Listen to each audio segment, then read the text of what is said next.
Entonaremos el himno 72, llave asombroso es.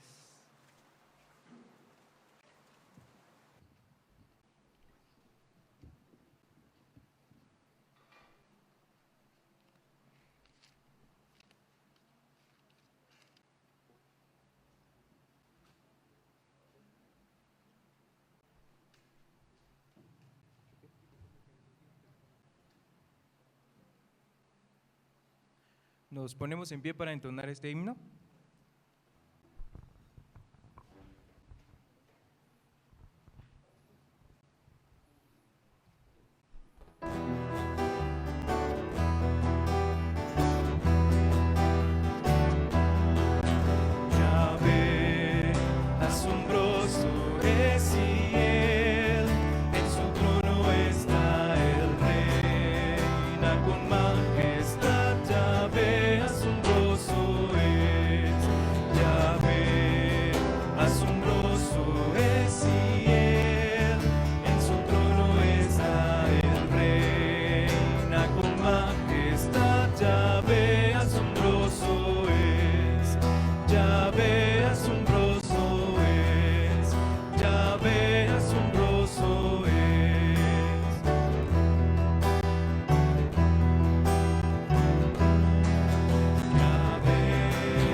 Buenas tardes, hermanos. Les invito a buscar en sus Biblias la lectura bíblica primera de Timoteo 6, de 4, del 6 al 12.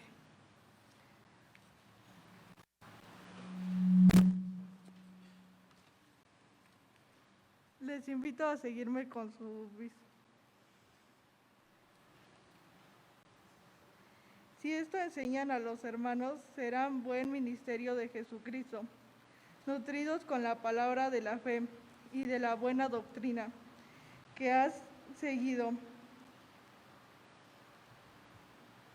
Desecha las fábulas profanas y viejas. Ejercítate con la piedad, porque el ejercicio corporal para poco es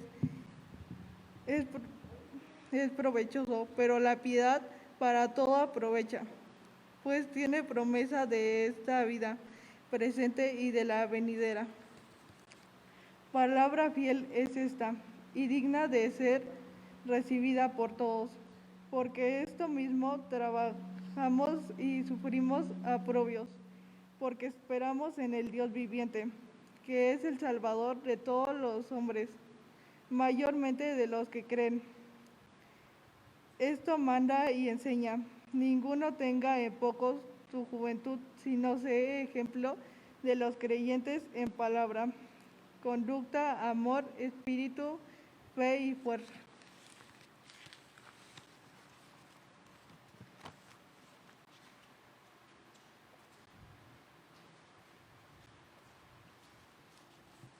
Buenos días, hermanos. Siguiendo el orden de culto, puestos de pie, busquemos en nuestras Biblias Primera de Apocalipsis, del 9 al 20. La lectura se va a realizar unida.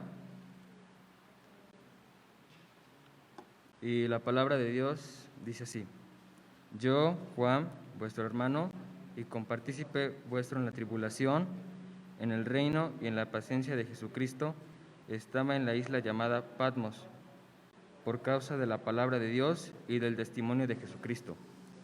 Yo estaba en el Espíritu en el día del Señor, y oí detrás de mí una gran voz como de trompeta, que decía: Yo soy el Alfa y la Omega, el primero y el último. Escribe en un libro lo que ves y envíalo a las 7 iglesias que están en Asia, a Efeso, Esmirna, Pergamo, Tiatira, Sardis, Filadelfia y Laodicea. Y me volví para ver la voz que hablaba conmigo, y vuelto vi 7 candeleros de oro, y en medio de los 7 candeleros a uno semejante al Hijo del Hombre, vestido de una ropa que llegaba hasta los pies, y ceñido por el pecho con un cinto de oro. Su cabeza y sus cabellos eran blancos como blanca lana, como nieve, sus ojos como llamas de fuego, y sus pies semejantes al bronce bruñido, refulgente como en un horno, y su voz como estruendo de muchas aguas. Tenía en su diestra 7 estrellas, de su boca salía una espada aguda de 2 filos, y su rostro era como el del sol cuando resplandece en su fuerza. Cuando le vi, caí como muerto a sus pies, y él puso su diestra sobre mí, diciendo: No temas, yo soy el primero y el último, y el que vivo, y estuve muerto, mas he aquí que vivo por los siglos de los siglos. Amén. Y tengo las llaves de la muerte y del Hades. Escribe las cosas que has visto, y las que son, y las que han de ser después de estas. El misterio de las 7 estrellas que has visto en mi diestra, y de los 7 candeleros de oro. Las 7 estrellas son los ángeles de las 7 iglesias, y los 7 candeleros que has visto son las 7 iglesias. Amén. Ahora recibamos la reflexión titulada El Señor está aquí, por el presbítero David Silva.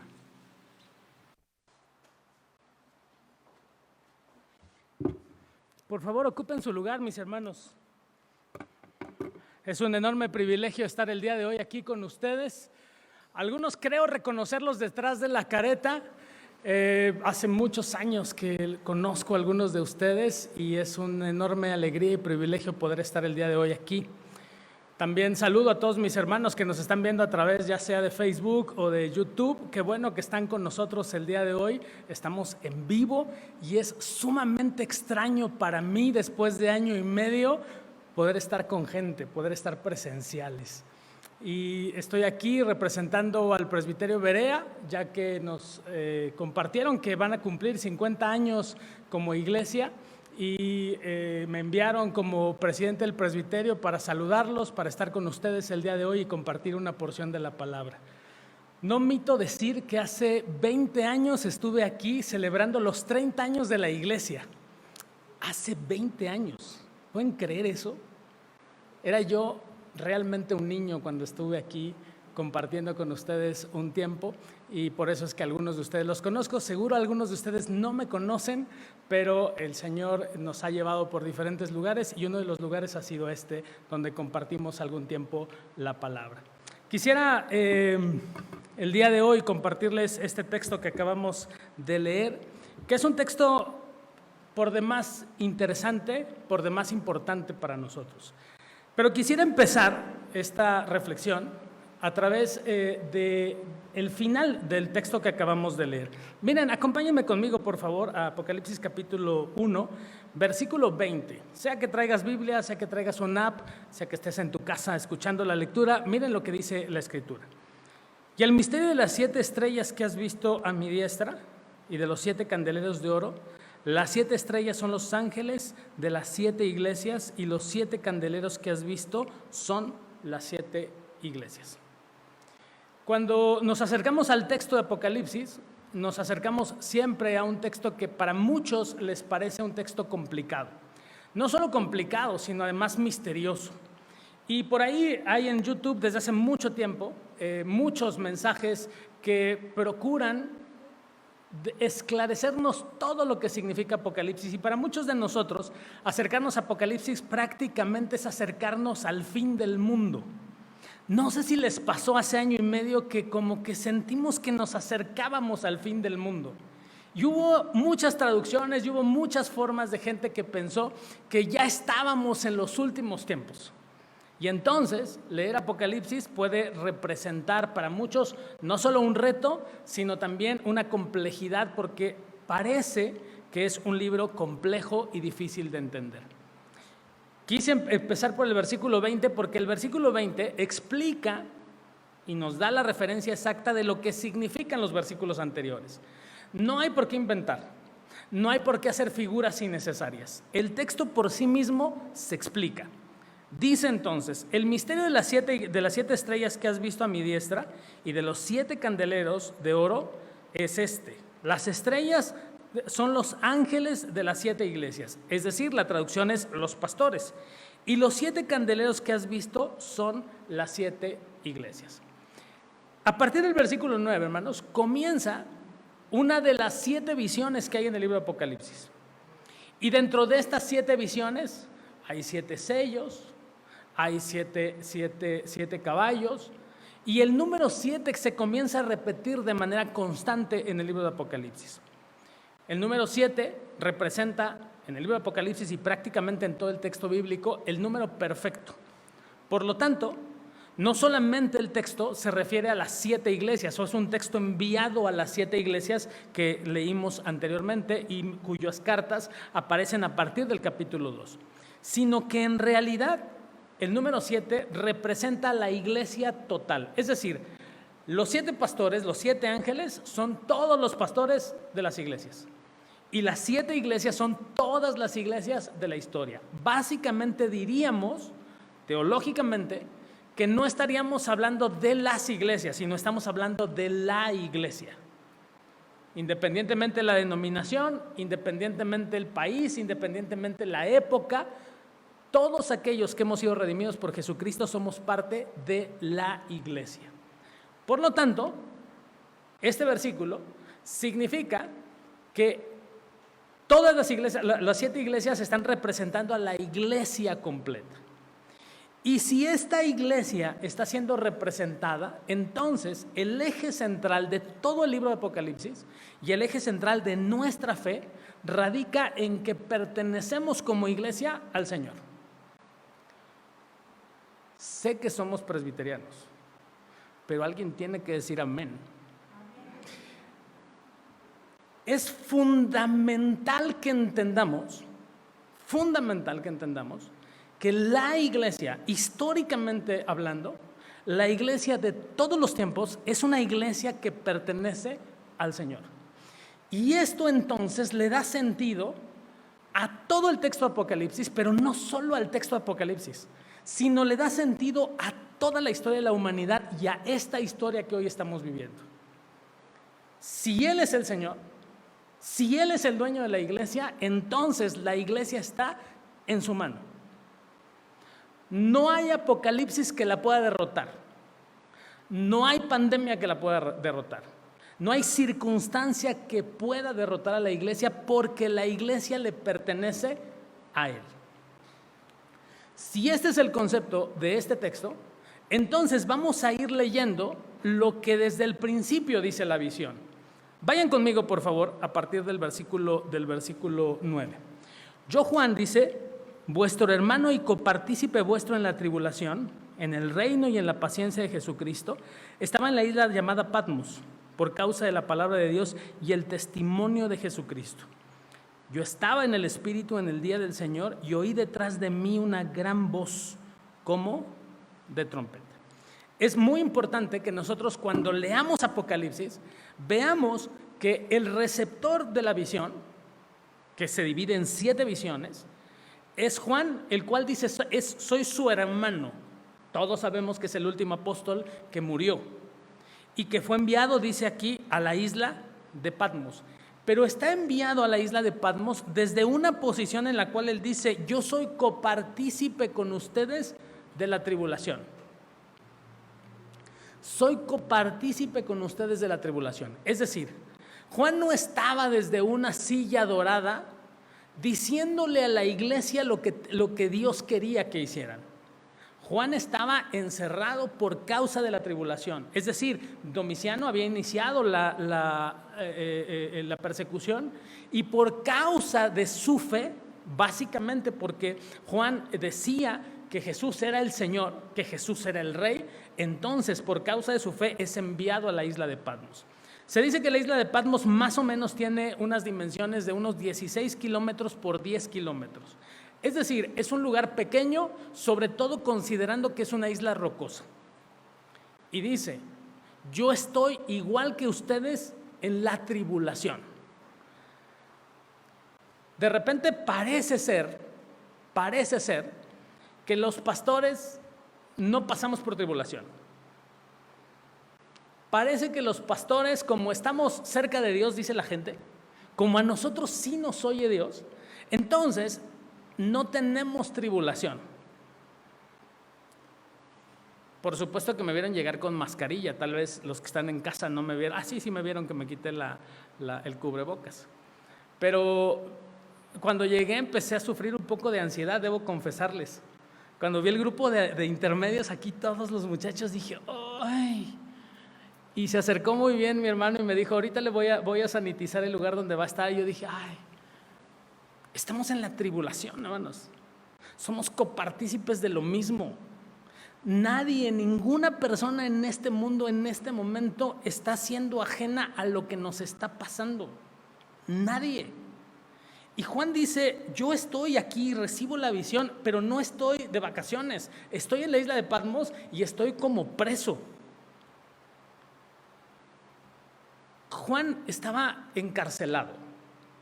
Y tal vez 19 kilómetros por 10 pueda parecernos mucho, pero ¿no te pasaba que antes de la pandemia pensabas que tu casa era grande? ¿No pensaban eso?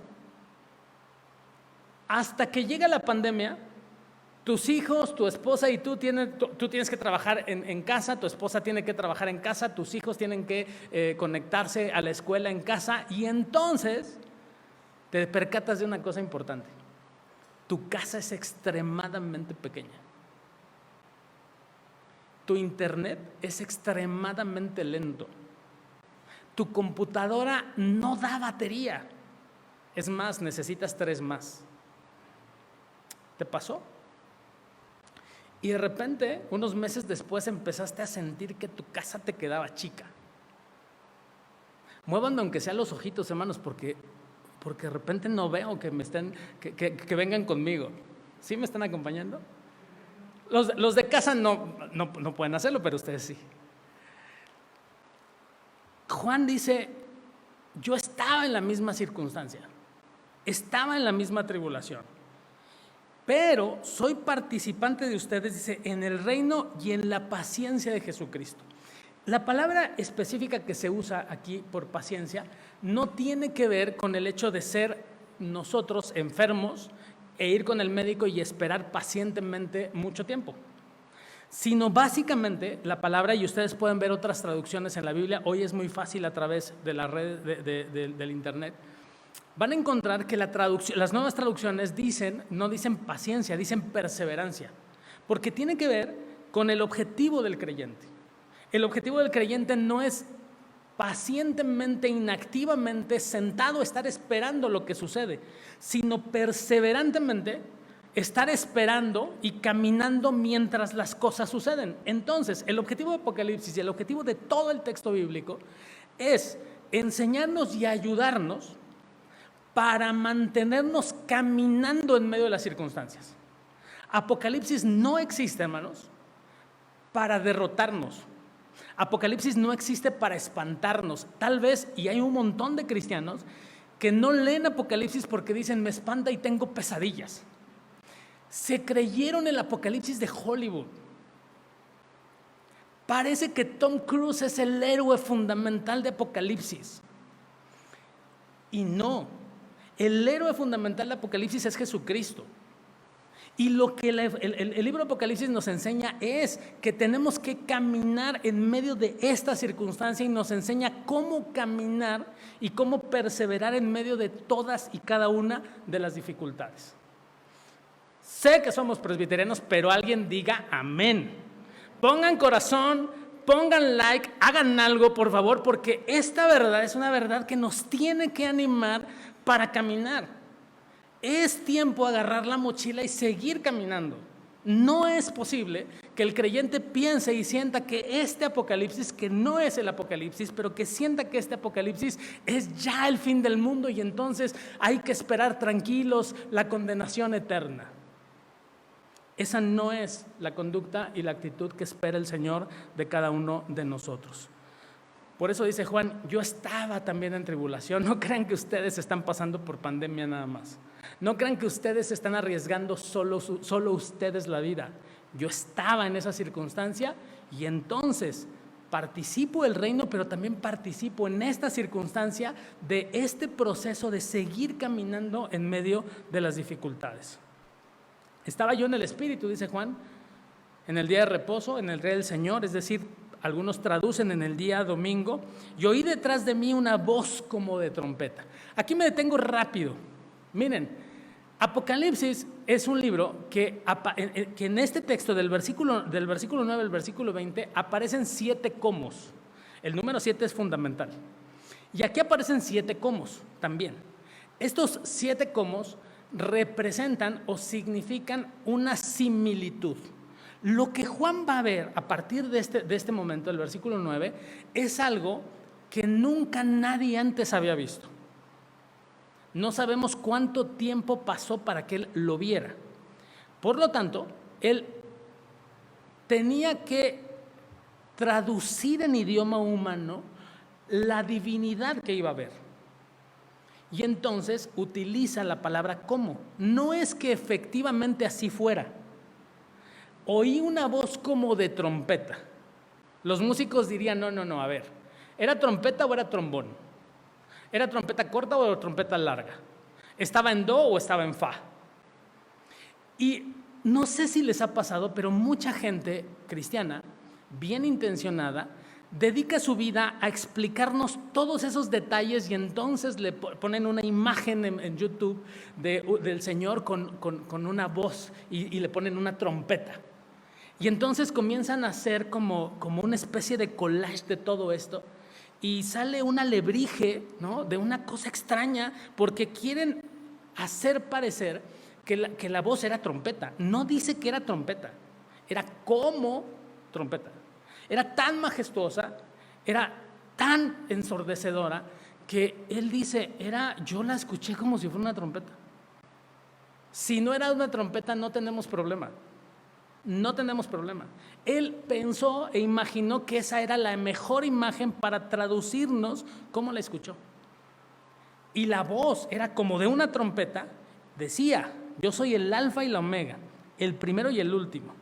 Escribe en un libro lo que ves y envíalo a las 7 iglesias que están en Asia. A Éfeso, Esmirna, Pérgamo, Tiatira, Sardis, Filadelfia y la Odisea. Se da la vuelta cuando escucha la voz o levanta los ojos y lo que se encuentra es al Señor que le dice, yo soy el alfa y la omega, el primero y el último. La expresión alfa y omega es una expresión que aparece 4 veces en la Biblia y las 4 veces aparece en el libro de Apocalipsis. De esas 4 veces, esta es la segunda vez que aparece. En los versículos anteriores aparece el alfa y omega. Esta es la segunda vez que aparece el alfa y omega. Y básicamente lo que significa es que él no tiene principio y no tiene fin. Significa que toda la historia está contenida en él. Toda la historia está contenida en él. Si toda la historia está contenida en él, entonces él es el Señor. Y aquí es donde empieza el problema contra Roma en esa época y empieza el problema contra quien quieran en este momento. Si él es el alfa y omega, entonces él es el Señor de la historia. Y si él es el Señor de la historia, no hay nada que se le salga de sus manos. La pandemia no es un error humano. Y yo sé que existen un montón de historias de posibles cosas que se hicieron. Si eso fue así o no fue así, una cosa sí es importante y creemos los que creemos en Dios. A Dios no se le sale nada de sus manos. La historia está contenida en Él. Él es el alfa y la omega. Y entonces por eso ordena. Y vas a escribir todo esto y lo vas a mandar a las 7 iglesias que están en Asia. Ya dijimos, no estamos hablando de las 7 iglesias, estamos hablando de la iglesia. Todas las 7 cartas son cartas que tienen relevancia para nosotros como iglesia, porque está hablando del total de la iglesia, no solo de esas iglesias que sí tenían código postal, que sí existieron, pero que estaban representándote a ti y a mí. Así que entonces dice, me volví para ver la voz que hablaba conmigo, y vuelto vi 7 candeleros de oro. Miren qué interesante es. Se vuelve, se da la vuelta y dice que entonces quiere ver la voz. Obviamente no quiere ver la voz no se oye. Quiere ver a la persona. Pero lo que ve son 7 candeleros de oro. Aquí podemos traducirlos como un candelero para una sola vela o como un candelero estilo del Antiguo Testamento de 7 brazos. Pueden ser 7 candeleros de 7 brazos o puede ser 7 candeleros de un solo brazo con una vela. No especifica de qué se trata. Pero dice, lo vi, y en medio de los 7 candeleros a uno semejante al Hijo del Hombre, vestido de una ropa que llegaba hasta los pies y ceñido por el pecho con un cinto de oro. Este versículo, hermanos, me parece que es el versículo más importante de todo Apocalipsis. Yo sé que les gusta, yo estoy a la puerta y llamo, si alguno oye mi voz, yo a la puerta de entrada. Yo sé que les gusta eso. Pero me parece que el versículo que domina todo el texto de Apocalipsis y que tendría que ser el que domine nuestra vida hoy es justamente este versículo 18. Me volteé y lo que vi entre los 7 candeleros son la iglesia, según el versículo 20, la explicación es toda la iglesia. Ahí, en medio de los 7 candeleros, vi a uno semejante al Hijo del Hombre. Lo que Juan está viendo y lo que Dios está preparando a Juan para ver es que lo que después se va a revelar y todo lo que puede significar el libro de Apocalipsis en cuanto a desastres humanos, en todo, absolutamente en todo, Jesucristo está en medio. No hay manera de que la iglesia no entienda y no crea y asuma que bajo cualquier circunstancia Jesucristo está en medio. Como nadie dice amén, lo voy a repetir. Cuando el texto dice que Jesucristo está en medio de los candeleros, lo que está diciendo es que Jesucristo está siempre, bajo cualquier circunstancia, en medio de su iglesia. Si eso no nos lleva a perseverar y a caminar, ya no sé qué nos puede ayudar. Apocalipsis y todas las tragedias que vienen más adelante, que algunos ven como tragedia, están contenidas dentro del Alfa y Omega. Y si están contenidas dentro del Alfa y Omega, dice, yo estoy en medio de la iglesia. 50 años, hermanos, como iglesia, no pueden desmentir al Señor. A los 10, a los 20, a los 30, a los 50, el Señor ha estado en medio de su iglesia. Y si bien a algunos nos parece que ya no somos los mismos de antes, tengamos claro que esos somos los seres humanos. Pero el Señor no cambia. Él sigue y seguirá en medio de su iglesia. Es que antes las cosas eran diferentes. Está comprobado por la fe, hermanos. El pasado nunca fue mejor. El futuro siempre es mejor en las manos de Dios. Porque Él siempre, indudablemente, está en medio de su pueblo.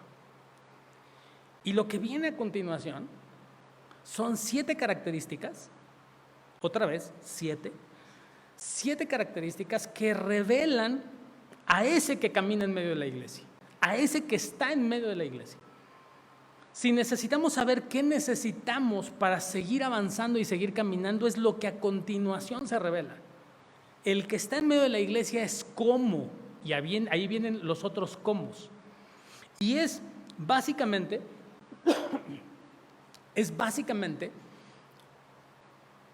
pararnos en el monte de Sión, Casi cuando vamos a leer lo que sigue tenemos que descalzar nuestros pies, porque estamos en territorio santo.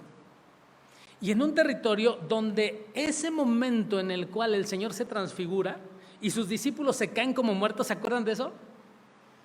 Cuando los discípulos se caen como muertos porque lo que ven es la otra cara de Dios, la otra cara de Jesucristo, la transfiguración, la otra figura. Y aquí se revela, más o menos 60 años después, se revela cómo es esa parte, esa otra cara de Jesucristo.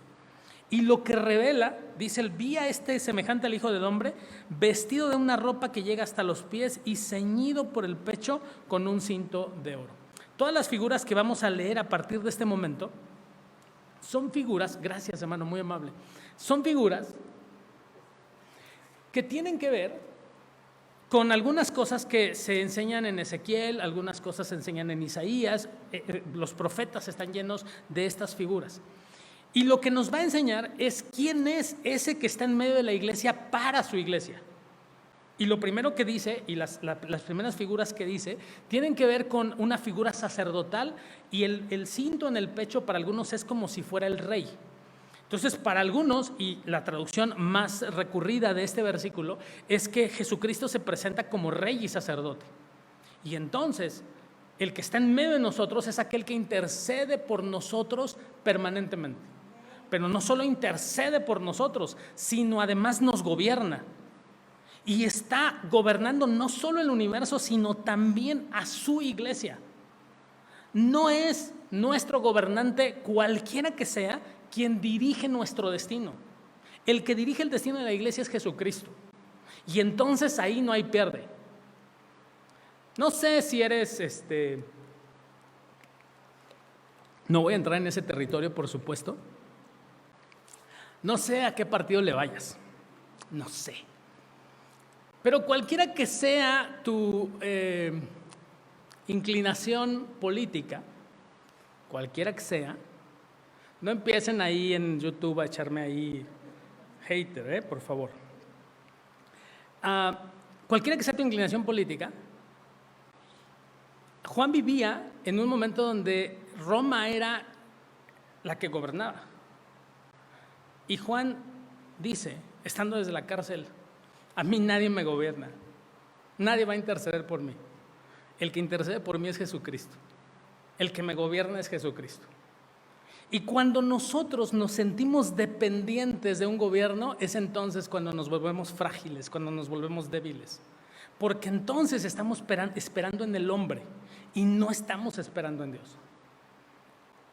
Dice Juan, Él está en medio de su iglesia y Él está para seguir intercediendo por ti, pero además está para gobernarte.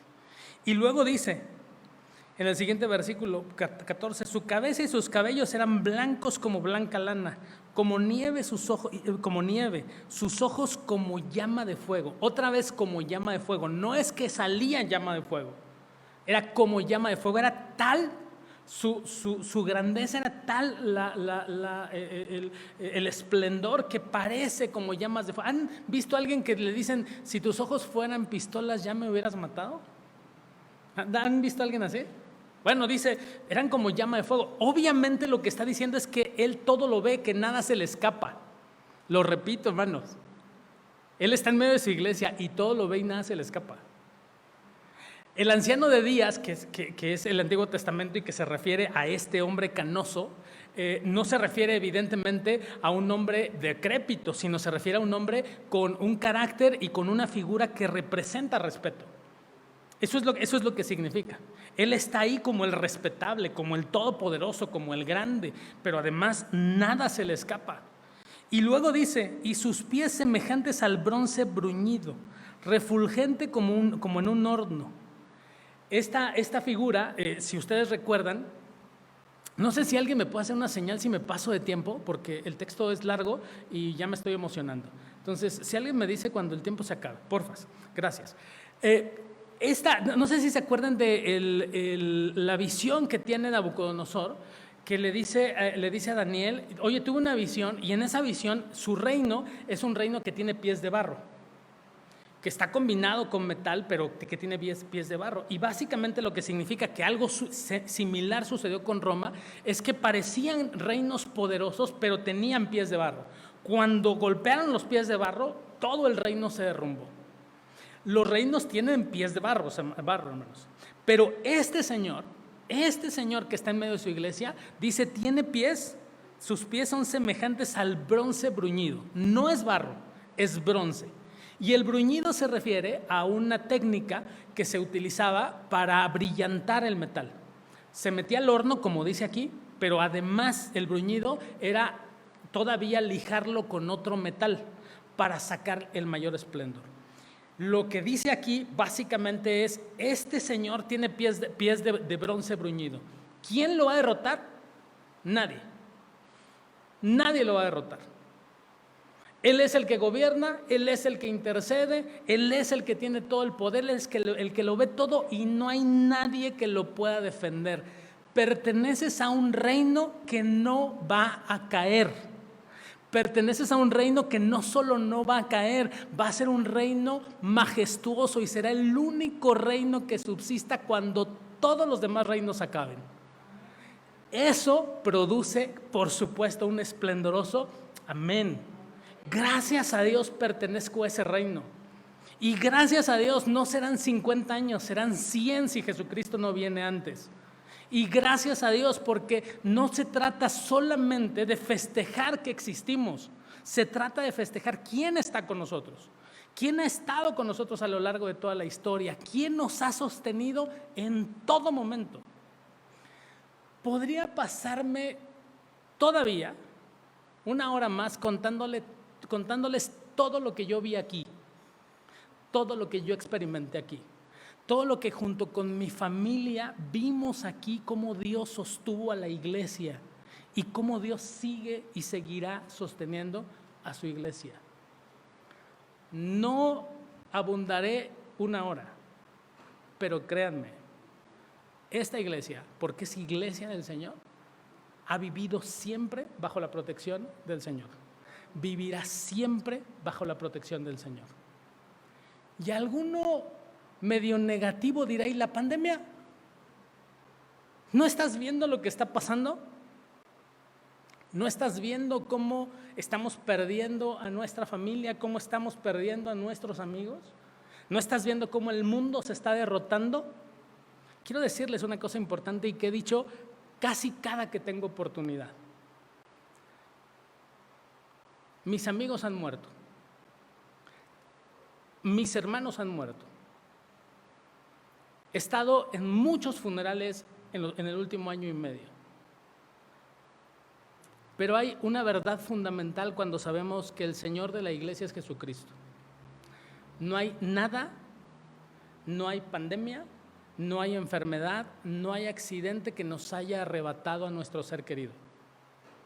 Es solo el pretexto que el Señor necesita para abrazar a sus hijos. Nadie nos quitó nada. Nadie perdió la batalla contra nada. Nadie absolutamente fue derrotado por ninguna enfermedad. Es el Señor el que se los ha llevado para abrazarlos, porque Él es el Señor de su iglesia, porque Él está ahí y Él no puede ser derrotado. Si yo no vivo con esa fe, amados hermanos, derrotémonos, caigámonos en el piso, lloremos nuestra tristeza, sepamos que no hay esperanza, sepamos que después de esta vida no hay vida, pero nosotros no hemos sido llamados a eso. Lo que el Espíritu del Señor ha puesto en nuestro corazón es la esperanza de saber que el Señor está en medio de su iglesia y que todo lo que pasa en medio de su historia, en medio del alfa y omega, está bajo su control, es su voluntad y está ahí y sucede para que nosotros sigamos perseverando, sigamos caminando. Esta es una pandemia. No quiero ser hable de mal agüero, pero podrá venir otra. Y podrá venir otra guerra, y podrá venir otra circunstancia difícil que nos hará cerrar los templos. Pero lo que hoy queda claro es que nada absolutamente detendrá nuestro corazón para seguir alabando al Señor. Casi no los oí. Y su voz, dice el versículo 15, como estruendo de muchas aguas. Tenía en su diestra las 7 estrellas. De su boca salía una espada aguda de 2 filos, y su rostro era como el sol cuando resplandece con su fuerza. Lo que ve y oye Juan es un esplendor absoluto. Es esta otra cara de Jesucristo que no había visto antes, que no había entendido, pero que ahora, 60 años después o tal vez un poco más, es revelada para que nosotros lo veamos, lo conozcamos y podamos seguir adelante a pesar de las dificultades. Dice, y cuando le vi, caí como muerto a sus pies. Qué cosa más maravillosa. Caí como muerto. Si tú hubieras estado en el lugar de Juan, que estoy seguro te hubiera gustado estar, ¿qué hubieras hecho? Miren que la traducción del texto es muy bonita, porque la traducción y otras versiones, otras revisiones dicen, caí como muerto, caí como cadáver. ¿Te has dormido alguna vez así como muerto? Ahora que tenemos muchos adolescentes, como 12 horas, 14, ¿no? Caes como muerto, más o menos. Y 14 horas después como que resucitas, ¿no?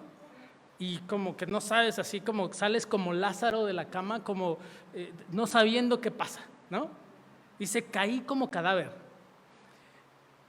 Y luego dice, caí como muerto, así como los apóstoles cuando fue la transfiguración. Dice, y él puso su diestra sobre mí diciendo, no temas, yo soy el primero y el último. Qué cosa tan esperanzadora, qué cosa tan esperanzadora. Cae como muerto y dice, no temas, no temas, todo está bajo control, todo está bajo control. Cuando inició la pandemia, hermanos, y cuando nos dijeron que teníamos que cerrar los templos, mucha gente pensó que era el fin de la iglesia. Mucha gente vaticinó que la iglesia se iba a acabar, que la iglesia era un cadáver. Pero el Señor puso su mano sobre su iglesia y dijo, no temas, no temas, todo está bajo control. Nadie nos imaginamos, ni el mayor visionario líder de la iglesia imaginó que cerrar los templos significaría que la fe crecería.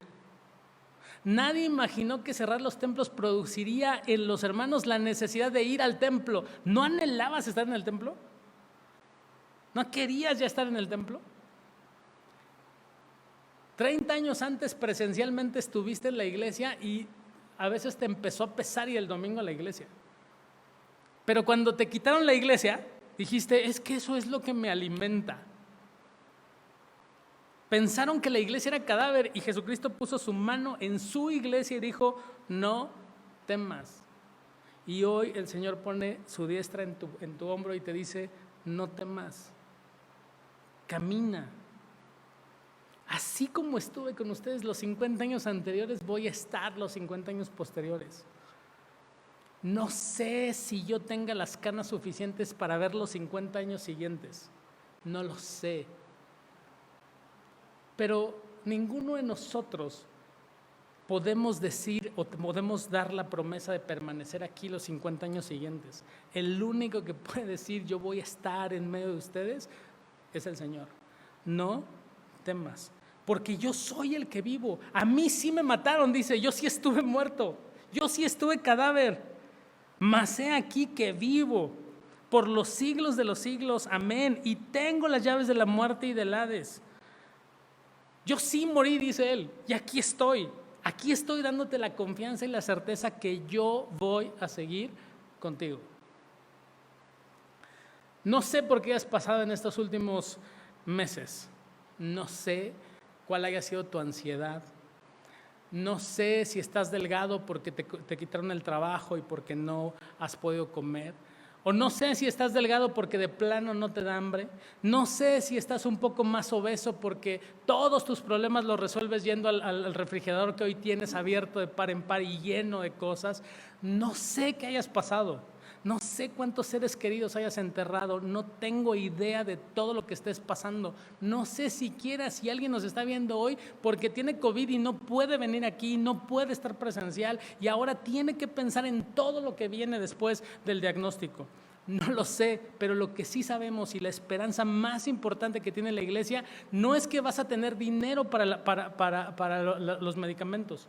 No es que vas a vivir muchos años, no es que todo el tiempo va a haber sustento en tu mesa. La promesa más importante que tenemos, hermanos, es que Él va a estar con nosotros todos los días hasta el fin del mundo. En el mundo, dijo Jesús, van a tener aflicciones y vamos a tener muchas más aflicciones. Pero la verdad bíblica y el centro, y como tenemos que entender todo Apocalipsis y como tenemos que entender toda la vida, es que Él está en medio de su pueblo. Él gobierna, Él reina, Él es el que dirige a su iglesia, es el que dirige la historia. Y ahí es donde yo quiero estar, ahí es donde yo quiero permanecer, ahí es donde yo quiero caminar. No sé si tú quieres caminar ahí. Hay el camino de la desesperanza, puedes ir, pero a lo que el Señor nos llamó es al camino de la esperanza. Él está aquí, en medio de su pueblo. Y ahora sí, todos digamos amén.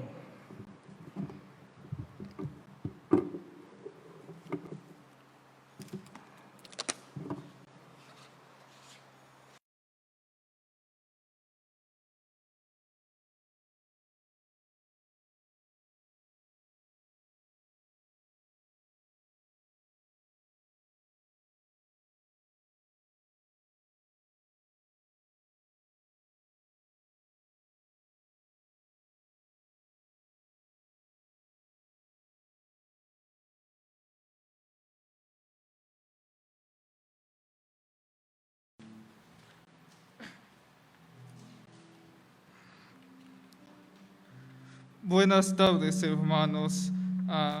Pongámonos de pie para entonar el himno número 389. Gracias, Dios, tú nos inundas con tu amor. Pónganse de pie, por favor.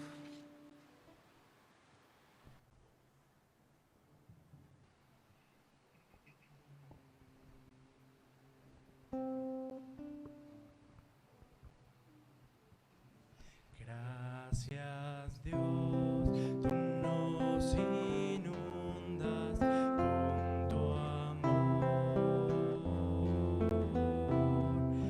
Gracias, Dios, tú nos inundas con tu amor.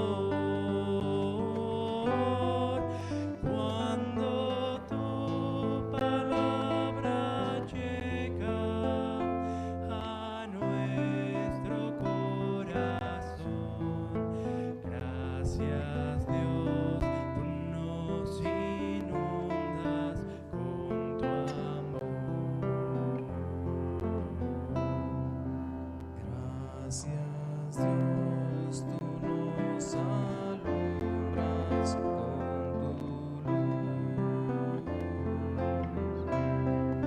Gracias, Dios, tú nos alumbras con tu luz. Cuando tu palabra llega a nuestro corazón, gracias, Dios, tú nos alumbras con tu luz. Gracias, Dios, tú nos visitas con tu paz. Gracias, Dios, tú nos visitas con tu paz. Cuando tu palabra llega a nuestro corazón, gracias, Dios, tú nos visitas con tu paz. Gracias, Dios, tú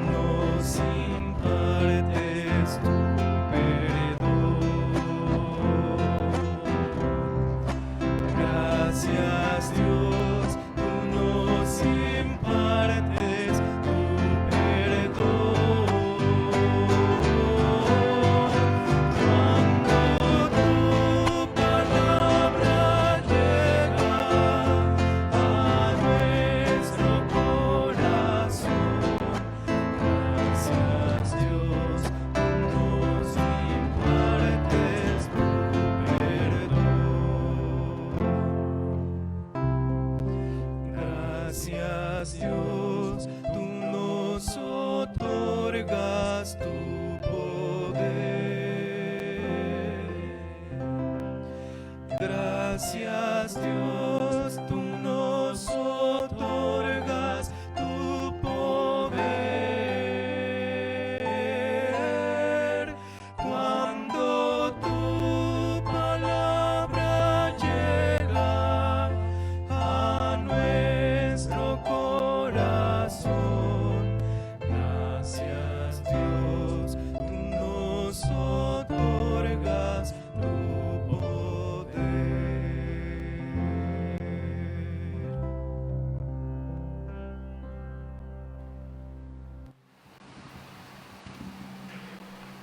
Buenas tardes, hermanos. Les agradecemos que estén aquí. Vamos a tener el momento del ofertorio, recordando que cada vez que celebramos Santa Cena, también hacemos la recolección de las ofrendas para nuestros hermanos en necesidad. La dinámica del ofertorio se da de la siguiente manera. Vamos a entonar el himno 411 en momentos así. Es un himno corto, por lo tanto, vamos a cantarlo 2 veces. Preparemos pues nuestras ofrendas. Vamos a pasar con 2 recolectores. El de la derecha, el color rojo, será para la ofrenda ordinaria. El de la izquierda, el color verde, será para la ofrenda a nuestros hermanos en necesidad. Recordemos, rojo para ordinaria, verde para necesitados. Vamos a, una vez que se hayan preparado con sus ofrendas, ahí en sus lugares, oremos por ellas. Gracias, amado Padre Celestial, te damos porque nos permites, después de haber escuchado tu mensaje, después de habernos llenado de esperanza de parte de tu palabra, Señor, y también después de haber confirmado nuestra fe a través del sacramento de Santa Cena, Señor, te respondemos ahora con gratitud a través de nuestras ofrendas. Permite, Padre, que las ofrendas que han de ser recibidas en esta tarde y a través de los medios electrónicos por parte de nuestros hermanos en sus hogares, lleguen a tu casa, Señor, para el sustento de la misma y para el extendimiento de tu reino aquí en la tierra. Permite, Padre, que tu bendición no falte en los hogares de mis hermanos, sino al contrario, podamos seguir viendo tu provisión de parte de tu mano. Traemos, pues, de lo que tu mano hemos recibido, Padre. Te suplico, Padre, también que las ofrendas que han de ser recolectadas para nuestros hermanos en necesidad sirvan para aquello que hay que satisfacer, Padre, y que ningún hijo de tu pueblo pues tenga esta necesidad de pedir, sino al contrario, que a través de nosotros podamos tener la bendición de llevar a sus alacenas, Padre. Gracias te damos por este momento que nos permites adorarte con las ofrendas. En el nombre de Cristo Jesús. Amén.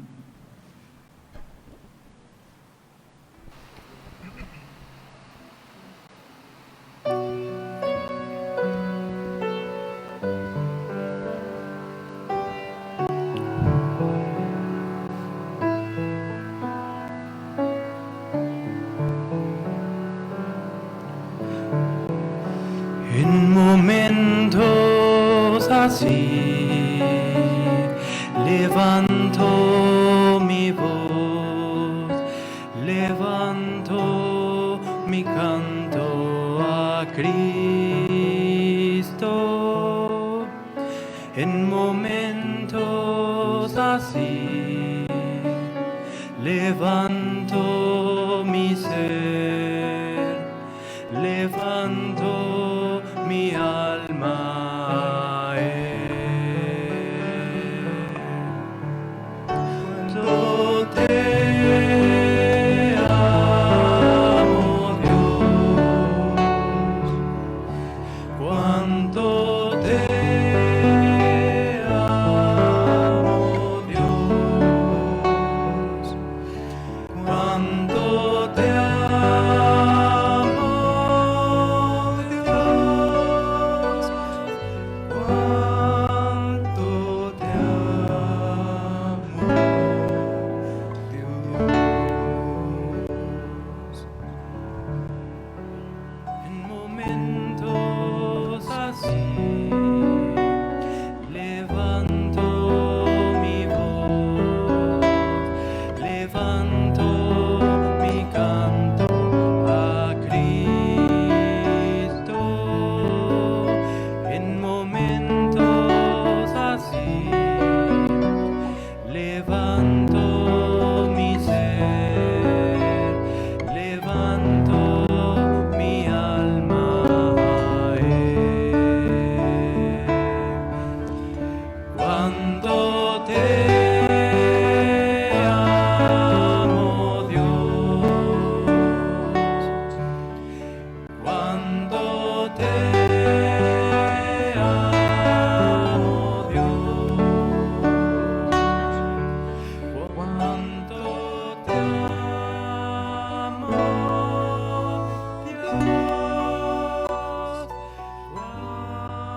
Escuchemos la oración y bendición pastoral a cargo del presbítero Pablo Torres y después cantaremos el postludio.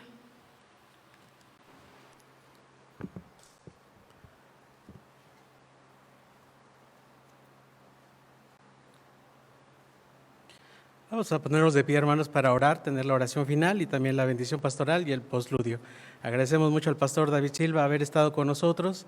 Gracias por haber aceptado la invitación a nombre del consistorio y de toda la Iglesia del Divino Redentor de Puebla. Un saludo a la Iglesia Puerta de Salvación, al consistorio y también al presbiterio Berea. Que Dios siga usando su ministerio, pastor. Gracias por haber estado con nosotros. Vamos a orar a nuestro Dios. Gracias, Padre, porque tú estás en medio de nosotros. Así lo hemos escuchado. Así lo enseña tu palabra. Gracias por la vida de tu siervo, el pastor David Silva. Sigue usando su ministerio para tu honra y para tu gloria. Bendice la Iglesia Puerta de Salvación. Bendice los ministerios que tu siervo realiza. Sigue usando su vida para que, Señor, tu palabra se siga proclamando y también, Señor, tu reino se siga extendiendo. Gracias por habernos permitido tener entre nosotros al pastor David Silva y ponemos en tus manos su vida y la de su familia. Y gracias, Padre, por habernos permitido escuchar tu palabra, habernos permitido participar del sacramento de la Santa Cena. Oramos, Señor, por las gratitudes que nuestros hermanos han expresado. Recibe nuestra alabanza y nuestra adoración por los que en esta semana cumplieron un año más de vida, por Isaí, que hoy cumple un año, su primer año de vida, Señor, nieto de nuestra hermana Anabel, y por todos nuestros hermanos, Señor, que durante esta semana tú les has permitido cumplir un año más de vida. También ponemos en tus manos las peticiones, los ruegos, Señor, de cada uno de nosotros como iglesia, por nuestros hermanos que están enfermos. Rogamos, Padre, que tú traigas sanidad, como dice tu promesa. Rogamos, Padre amado, que tú sigas cuidando de cada uno de ellos. Te pedimos, Padre, por aquellos que están en un estado crítico. Te agradecemos por aquellos que van saliendo. A cada uno de nuestros hermanos, Señor amado, pedimos tu bendición en sus vidas. Padre, gracias por mis hermanos que en esta hora están aquí. Oramos también por nuestros hermanos que están en sus hogares. Tu bendición sea para con todos ellos. Recibe, Señor, nuestra gratitud, nuestra alabanza. La expresamos con humildad y te damos a ti toda nuestra alabanza y toda nuestra adoración. En el nombre de Cristo Jesús. Y ahora, mis amados hermanos, que la gracia de nuestro Señor Jesucristo, el amor de Dios el Padre y la comunión y dirección de su Santo y Divino Espíritu sea con cada uno de ustedes, con su familia, con todo el pueblo de Dios, ahora y siempre. Amén. Amén. Vamos a cantar al Señor.